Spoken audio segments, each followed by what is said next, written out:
മാന്നാറിൽ VS. Achuthanandan പങ്കെടുത്ത പരിപാടിക്ക് ബദലായുള്ള CPIന്റെ പൊതുസമ്മേളനം ഇന്ന് നടക്കും. സംസ്ഥാന സെക്രട്ടറി കോടിയേരി ബാലകൃഷ്ണൻ സമ്മേളനം വൈകിട്ട് ഉദ്ഘാടനം ചെയ്യും. പ്രദേശത്തെ 2 ഏരിയ കമ്മിറ്റികളിലായി 10,000-ഓളം പേരെ സമ്മേളനത്തിൽ പങ്കെടുപ്പിക്കാനാണ് CPIM തീരുമാനം.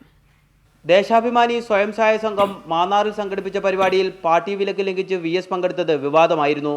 പാർട്ടിയുടെ വിലക്കുണ്ടായിട്ടും നൂറുകണക്കിന് പ്രവർത്തകരും അന്ന് പരിപാടിയിൽ പങ്കെടുത്തു. ഇതിന് മറുപടി എന്നോണമാണ് ഇന്ന് മാന്നാറിൽ സംസ്ഥാന സെക്രട്ടറി കോടിയേരി ബാലകൃഷ്ണനെ പങ്കെടുപ്പിച്ച് പൊതുസമ്മേളനം CPM നടത്തുന്നത്. ഒരു വിലക്കുമില്ല എന്നുള്ള കാര്യം ഒരിക്കൽ കൂടെ പറയുകയാണ്. ഒരു പ്രശ്നമില്ല. വിലക്കുണ്ടെന്ന് എഴുതി പിടിപ്പിക്കുന്നതാണ് തെറ്റായ. അതൊന്നും അറിയില്ല.